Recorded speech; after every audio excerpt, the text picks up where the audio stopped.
கதையின் பெயர் கிளியும் சிறுவனும். ஒரு கிராமத்தில் முத்து என்ற சிறுவன் வாழ்ந்தான். அவனுக்கு பறவைகளை விரும்பும் பழக்கம் இருந்தது. அவனின் வீட்டு பக்கத்தில் ஒரு பசுமையான மரம் இருந்தது. அந்த மரத்தில் ஒரு அழகான கிளி இருந்தது.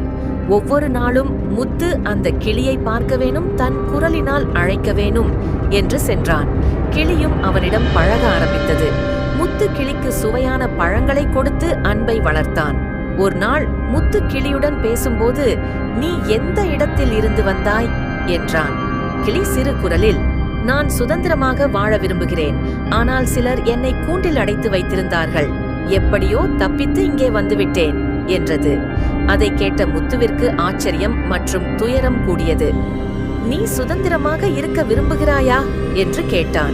"ஆம்" என்றது கிளி.